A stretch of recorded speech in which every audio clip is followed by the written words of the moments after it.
Ladies and gentlemen, staff of Perrin's, for goodness sake, cheer up. We're on the verge of a great success. All right, we got off to a bad start. Only one guest turned up, and he fled in panic. But since then, we've bombarded the media with our adverts which we ourselves thought up, and jolly good they all look too. Let's read a few to you here. This one immediately strikes my eye. My own modest contribution. Whatever happened to Reginald Perin? Remember the brilliant grot and its useless products? Now Perin rides again. Visit Perrin's and become a better, happier person. Stay as long as you like, pay as much as you like. I think that's pretty good.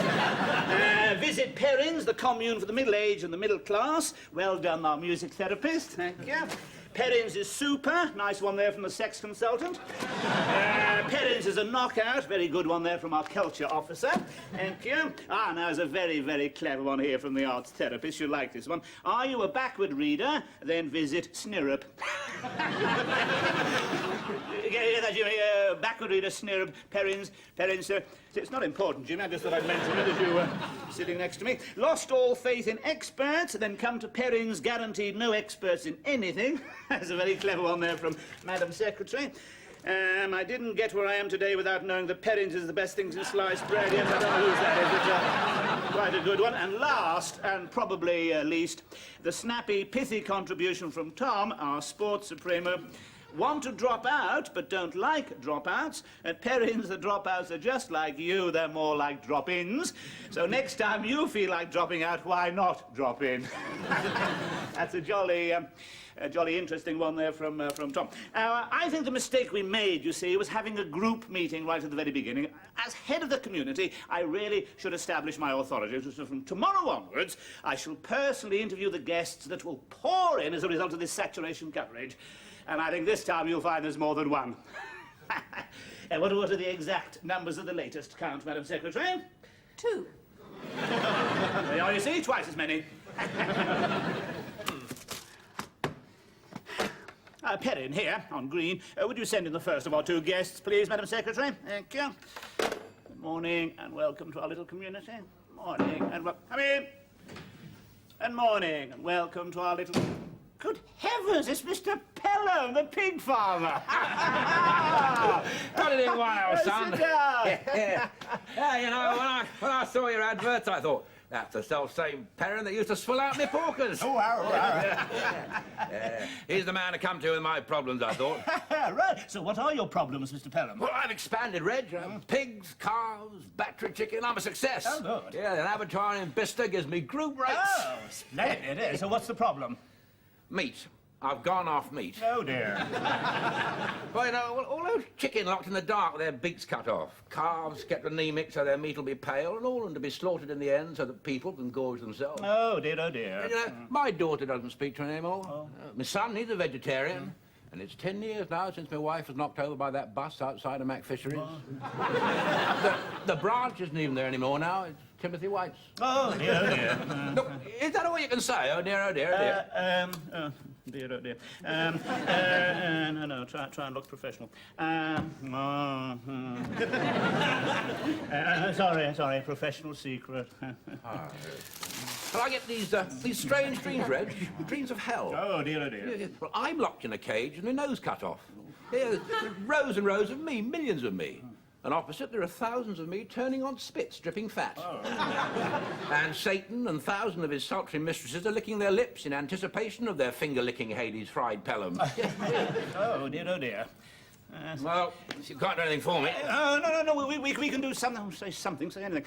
We can. Yes, our expert therapists and consultants will help to make you a wiser, happier, braver, better, more complete human being. Yes. When you leave here, Mr. Pelham, your problems will be will no longer exist. Thank you, Reg. I knew you could do it. Yes, more than I did.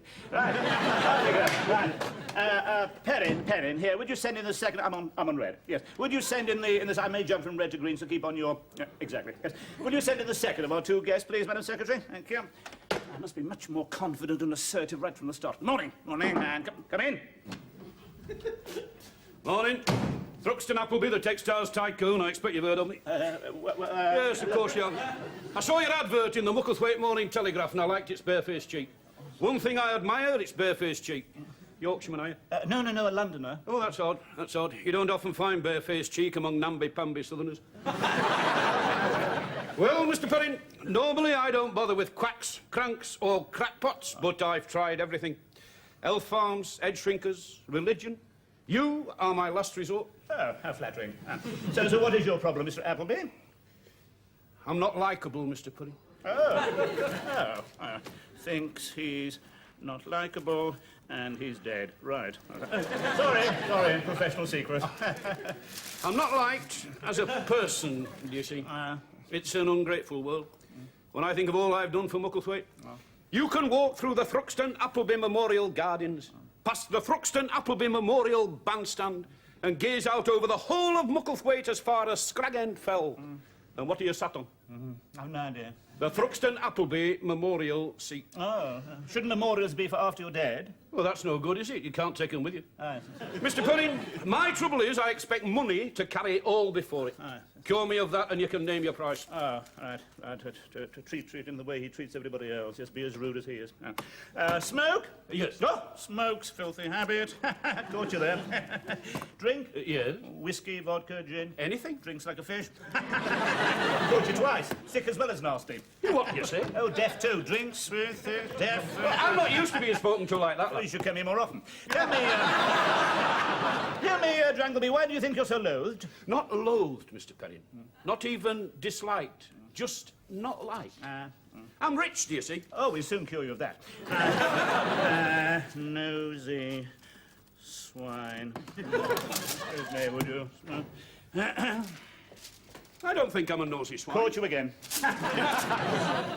CJ, the very man, CJ. Would you come into my office in exactly 30 seconds on a matter of no importance whatsoever and help me deflate the pompous windbag who's sitting in there? It'll be a pleasure. Thank you, CJ.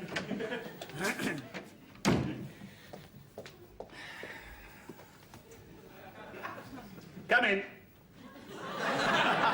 Nobody knocked. Oh, somebody will if we give it time. Come in. Why do you keep saying come in? Oh, third time lucky. Come in! CJ, are you coming? Oh, CJ, it's you. Good heavens. Is this important, CJ? Not at all, Reggie. Good, then take your time. I just wondered if you'd heard the weather forecast. The weather forecast, CJ, I haven't, but I'll certainly ring for it. Thank you. Hello, Perin here on green. Would you give me the weather forecast? Thank you. Put it through on red, will you? Thank you. This is absolutely unimportant, Drongleby. It's a waste of time. But there we are. Hello, weather forecast. Thank you. Perin here on... Yes. Coming through on a lower. Yes, with more IC bar. Yes. Thank you. This after... Thank you. Yes. I've now heard the weather forecast, CJ. Thank you very much. I'll be off then. Oh, this is the chemicals tycoon Thruxton Dringleby. Textiles. Nice to meet you, Mr. Textiles. Appleby. You've probably heard of the Thruxton Appleby Memorial Hat Stand. Bandstand. Nice to have met you, Mr. Bandstand. Not very subtle tactics. For a not very subtle man. Now, we can cure you, Dringleby, but it'll take some time. In a fortnight, you'll no longer be obnoxious, irritating and mind-bogglingly boring, perhaps, but not obnoxious. In 3 weeks, you'll be tolerable in medium-sized doses in mixed company. And in 4 weeks, give or take a day or two, or give or take a day or two. This is not an exact science, and I'm not an exact speaker. You might even be likeable.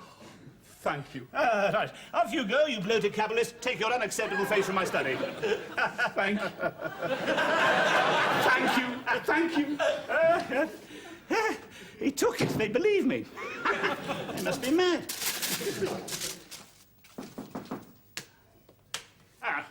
Morning, McLean. Morning.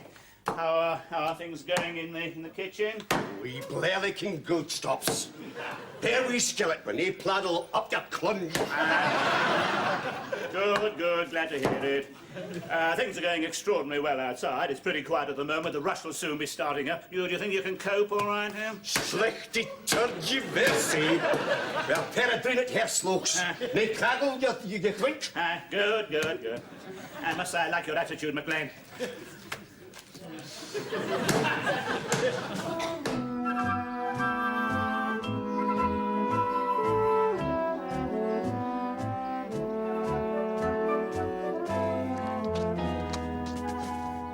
Morning, Sports Supremo. How's sport going? Well, good. What's going on?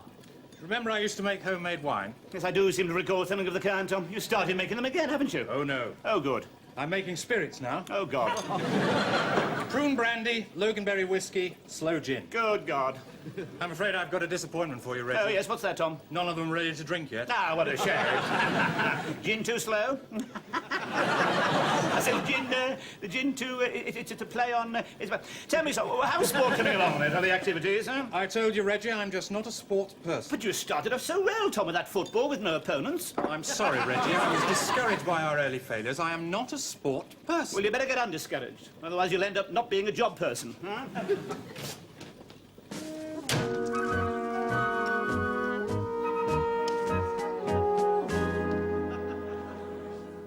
Morning, culture officer. How's culture going? Well? Good, good, good.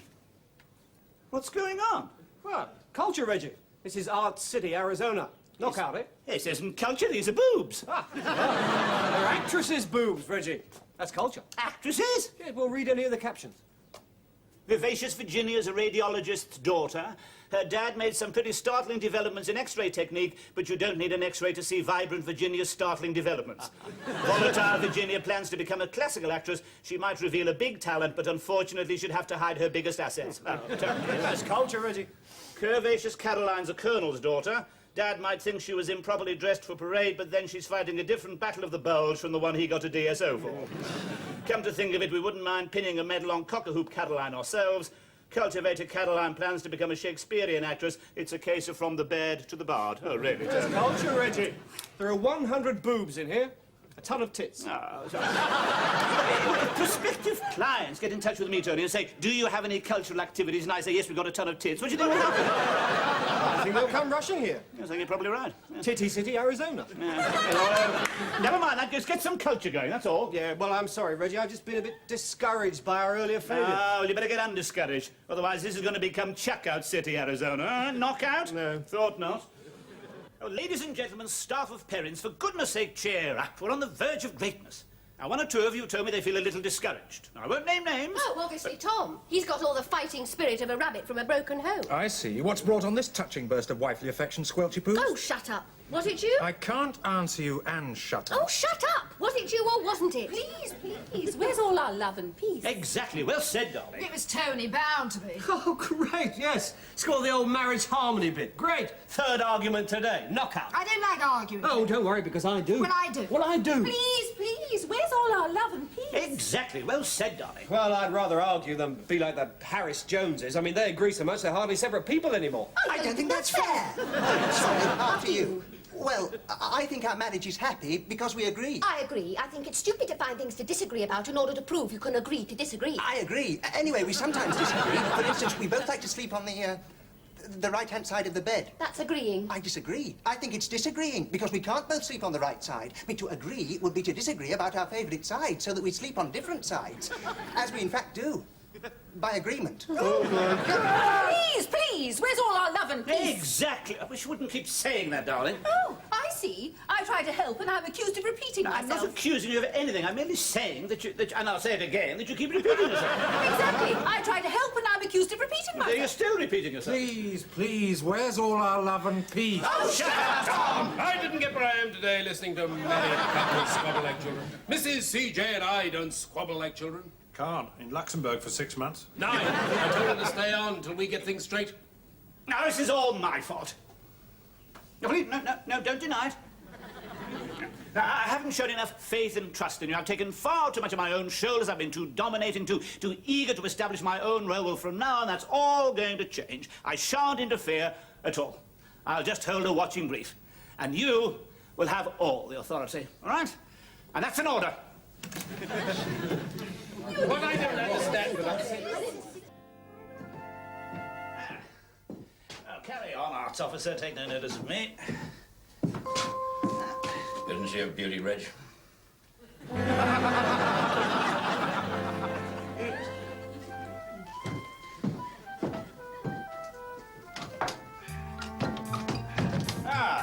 Carry on, crafts officer. Take no notice of me. Right, let's fill it then. She's got me over a barrel, Perin. I cracked a joke. I'm getting quite likeable, aren't I? Damn it, last woman, I told you we were doing it all wrong. Well, almost like them.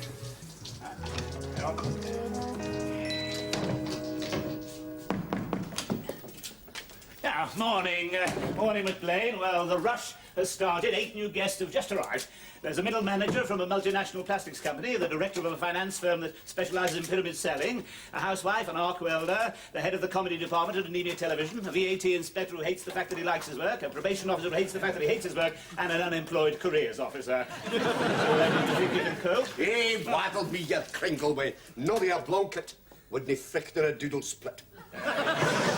Yes, point taken, McLean. I wouldn't dream of interfering in your work here in the kitchen. I'm just holding a watching brief, as it were. But wouldn't you say that last night's chicken curry was just a little on the hot, no, I think you're right. I think it was absolutely perfect. Carry on, McLean. Left, right, left, right, left. Left, right, left, right, left. I don't want to interfere, Community Health Liaison Officer. I'm only holding a watching brief. But aren't you being a little bit too military? We're clearing anchor a grove of litter, not fighting a war. You're probably right, Reggie. Point taken. Litter clearance party! Litter clearance party! Clear! Litter! Nymphs and shepherds, come away, come away. Nymphs and shepherds, come away, come away. For this is Flora's Holiday, this is Flora's holiday. This is Flora's Nymphs and shepherds, come away, come away. Nymphs and shepherds, come away. Good work, music therapist. Well done, everybody. Any genius can sing like Tito Gobbi. It takes real talent to persist when you all sing like you do.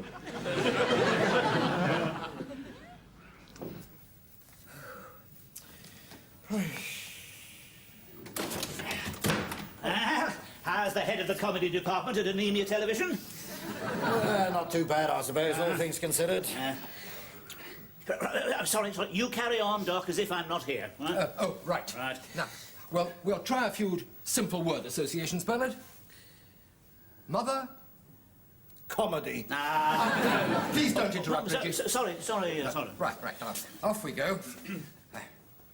Oh, now my mind's got a complete blank.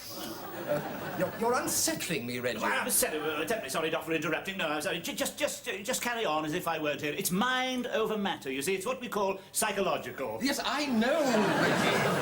Right, here we go now. Of course, it's the enormity of the choice which is inhibiting me. Doc, I don't want to interfere, but perhaps if I made 1 or 2 suggestions, perhaps that would sort of help you over your blockage, right? Oh, all right. Right, good. Are you ready, Bernard? Right, here we go. Farmhouse? Comedy. Egg cup? Comedy. Look, Bernard, it's absolutely pointless if you're going to say comedy every time I open my No, mouth. but that's all I ever think about. You see, everything I hear, I think, can I get a comedy series out of this? Just one successful series and I'd be laughing. Well, no, I don't mean I'd be laughing. I mean, I've got no sense of humour. Oh, no, but you must forget that, Bernard. That's what you came here for, to get back your sense of humour, all right? Now, oh, I'm sorry, shall I carry on? Oh, yes, you carry on. Me? Up to me, right. Are you ready, Bernard? Taxidermy? Comedy. Oh, Bernard. No. We're planning a new series about a happy-go-lucky taxidermist. It's called Get Stuffed. Sounds an unlikely subject. Yeah, I know. It's what we call the underwater rabbi syndrome. Oh, I see. You dislike Jews. Oh, it just means that we're searching for ever more unlikely subjects for comedy. An underwater rabbi is the most unlikely we could think of. But you needn't have said rabbi, you see. I mean, you could have said underwater Methodist minister. See what I mean? You see, saying rabbi suggests a prejudice, even if unconscious. It's what we call a psychosemitic illness. But I like Jews. Some of my best friends are Jews. My parents are Jews. I was born Trillingstein.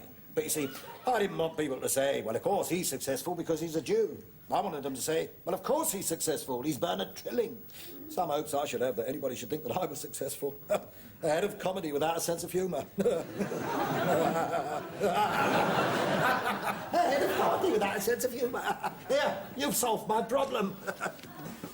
Well, I've got my sense of humour back. You're a wizard, Doc. I've done nothing. Don't look at me. I wasn't even here. It's all right, David. Just holding a watching brief. You just carry on as if I'm not here. Oh, good. I mean, well, you know what Yes, yes. Now, Hilary, there's no need to be, Nervous? Yes. Yeah.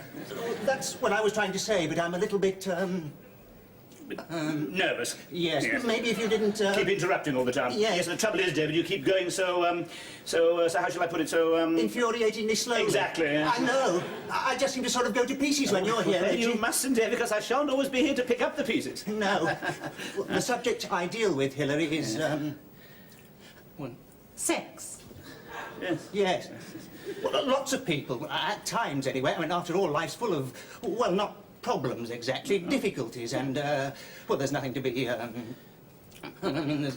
A shame. Well, for God's sake, David, oh, Hilary, what David's trying to say, and you must remember he had a very sheltered upbringing in Haverfordwest and its immediate environs, what he's trying to say in his nervous roundabout way, and the fact that he's saying it in a roundabout way is because he is nervous, is that, and you must remember, you're probably only the second woman he's ever had to speak to about anything like this before. So as I say, what he is saying is and everybody, at some time or another, in some degree or other, has and there's no disgrace in that. I have no sexual problems at all. So I mean, if you feel that the you've no sex, oh, good. Super. My husband and I lead a full and happy sex life. Oh, good. Super. We got that we got that out into the open, David. Good. Well, that's splendid. Yes. Well, you carry on, and I'm very glad I dropped in and Watched. and. Yes, thank you. Morning, work therapist. Yes, Reggie, Elizabeth told me you were out holding a watching brief. Yes. She said I might use your office for my little Absolutely. role-playing session. Quite right, CJ. Yes, I've come here to hold a watching brief. Yes. And what is your role-playing session going to consist of today? Well, it's a little exercise in industrial negotiations. Arthur Noblet, the arc welder, you've met Mr. Noblet. Morning, Arthur. Is applying to Thruxton Appleby, the employer, for increased fringe benefits at the Hardcastle Handbag Company. Good. Well, I'll stay and watch if I may, CJ. Right? Yes, but according to Doc Morrissey, everyone present should play a role. Oh. So, if you like, you can hold a watching brief for the Industrial Relations Research Council. Oh, good. But, what's my name? Reggie Perin. I mean, we tried to keep the facts as much as possible. I see. And what part are you playing, CJ? Thruxton Appleby's secretary. And your name? Cynthia Jones. I'm sorry. Tell me, don't you think, CJ, it would be a more valuable exercise if Arthur played the manager and Thruxton the worker? How come? Well, it would teach them about the them and us situation which bedevils British industry so tragically. I didn't get where I am today learning about the them and us situation which bedevils British industry so tragically. Yes, I'm well aware of that, CJ, but I think it might be more fun my way. Reggie, you may have a point. I think we'll play it your way. Good. So it will be employer, yes, worker, observer, and secretary. Cynthia Jones. Now, everybody out. It'll start again. Yes, come on, Arthur. Will you come out there? And yes, quickly. All right. It's very good. What, how do we start, CJ? Well, you knock. Oh, sorry, I knock. Yes. Knock to do it. Come in. Are you all right, CJ? Can I help you? Reggie! This is an important social experiment, and all you can do is laugh. Yes. You must immerse yourself in your role as I do. Yes. CJ is dead. Long live Cynthia Jones. Yes. Sorry, CJ. Get out. Sorry, Cynthia. Sorry, CJ. Get out! Yes. Come in. Morning. Perin Industrial Relations Research Council. Mr. Noblet will be here in a jiffy, Mr. Perin. Come in. No, Arthur, no, you've no need to knock, you see, because this is your office. Oh, of course, yes. Sorry. Yeah. Sorry, this is your show, CJ. But now I have butted my oar in, so to speak. Might I just make one more point? Arthur, when you come in with a bit more authority. After all, as I say, it is your office. Yeah. And make some mention about your journey here, something like what? 12 minutes late, traffic lights out of action at Hanger Lane, something like that. You'll think of something. Go out and come in again. Yes, go out and come in again, Arthur. Morning. 12 minutes late. Traffic light out of action at Hanger Lane. This is Mr. Perin, Mr. Noblet. He's from the Industrial Relations Research Council. Hello. Come on. Oh, sorry, of course, that's for me, isn't it? Yes, Yeah, come in. This is my bleeding office, isn't it? Yeah. Right, come in. We want more fringe benefits, Noblet. OK, you deserve them. No, I'm sorry. That's absolutely ridiculous. That's abysmal. No, these meetings go on for hours. They argue and argue backwards and forth, trying to see each other's points of view, you see. At least that's what they tell us. No, what you've got to try and do is immerse yourself in your roles a good deal deeper than that. I mean, take your example from CJ here, the Deborah Carve Botchley. Right? All go out again and start again. I think, CJ, I'm sorry, your show, CJ, but Arthur... Right. Here. Will you hand your holidays yet, Miss Jones? To tell the truth, I've hardly had time to draw breath. What with moving my flat and my boyfriend's promotion, I'm all of a tiswas. Well, morning, Miss Jones. 16 minutes late. Juggernaut jackknifed at Gerrard's Cross. This is Mr. Perin, Mr. Noblet. He's from the Industrial Relations Research Council. Yes, I'm very grateful to Hardcastle Handbags for allowing me, on behalf of myself and Industrial Relations Research Council, to observe your progressions at grassroots level. Come!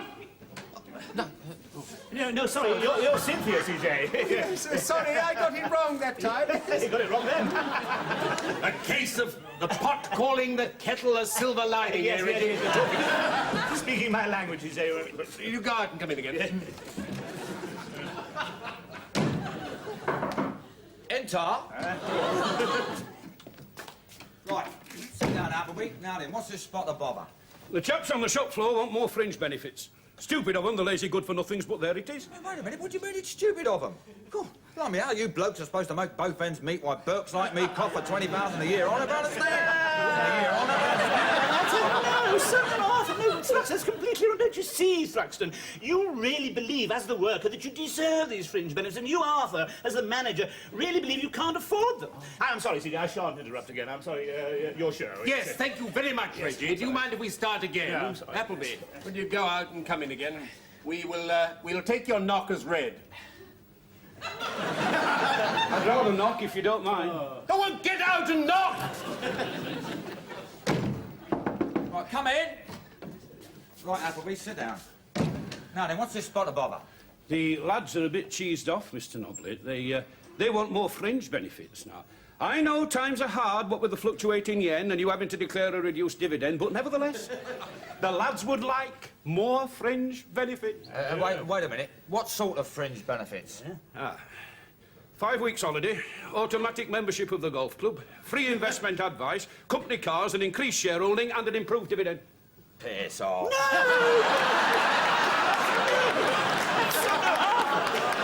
you can't say... You can, but I mean, well, I suppose it's a little bit better. I'm sorry, CJ, I shan't say another word. I would like to get on with it. If I just make one more point. Don't you think it'd be a good idea if you and I took Thruxton and Arthur's place to demonstrate our negotiation technique? Would there be much value in that? Oh, I think so, CJ, with you as the rich, powerful boss, me as the underprivileged, depressed worker. Yes, I suppose we could try it, hang it on the clothesline, see if the cat licks it up. You're talking my language. Get off! I'm Cynthia. Remember your place. Still likeable, I see, Thruxton. You ready, CJ? Do come in. Well, Perin, what's the trouble? Well, Governor, it's like this. We feel we're falling behind vis-à-vis the workers in comparable industries, i.e. purses, briefcases, and stimulated leather goods generally, like. You had a pay rise only 8 months ago under stage 3 of phase 8, or was it phase 8 of stage 3? Now, we're not arguing about a basic wage. Basically, a basic wage is basically fair, basically. Now, what we're on about is a fringe benefit. What fringe benefits? Well, areas where I could suggest amelioration of traditional benefits will be 4 weeks paid holiday, increased productivity incentives, longer tea breaks, coffee breaks brought up to the tea break level, a concessionary handbag for every year of service, 15 minutes unpenalised latitude for lateness due to previously notified genuine unforeseen circumstances. Well, Perin, I might be able to recommend to the board 1 day's extra holiday, and we might be able to think up something on incentives and then report back to you. We want deeds, not words, you see, otherwise we're coming out. I will not yield to threats by politically motivated scum! I don't think my members would appreciate that nomenclature. Well, that's what they are, isn't it? Marxist scum, ribs under the handbags. I'll flush them out! All right, we're all coming out, then. You're all set! Right, you bastard!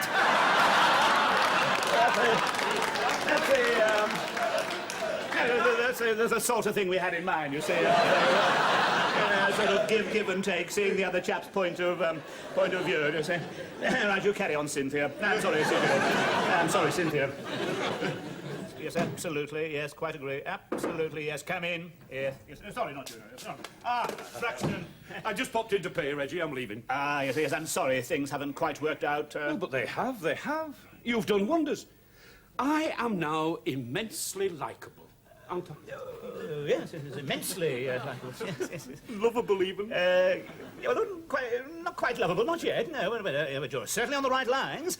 And if you can learn to fight your innate natural meanness and learn the pleasures of generosity, it won't be very much longer before you are lovable. So I ought to give you a nice fat check. Oh, yes, I think you ought to. Yes, only for your own sake. I do like your barefaced cheek. Yes. If there's one thing I admire, it's barefaced cheek. It's worth every penny. I'm a new man, you know. For years, all I thought about was business and money, money and business. But now... Oh, thank you.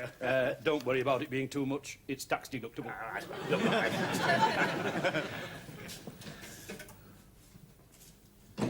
Ladies and gentlemen, staff of Perrin's, for goodness sake, cheer up. We're on the verge of great success. Thruxton Appleby has left us £1,000. £1,000? Mr. Pelham has left us a year's supply of pork chops. So people are benefiting. It is actually all working. As, of course, I knew it would. 12 new guests arriving on Monday, so we are going to carry on exactly on the lines we are now. Absolutely perfect, with one little exception.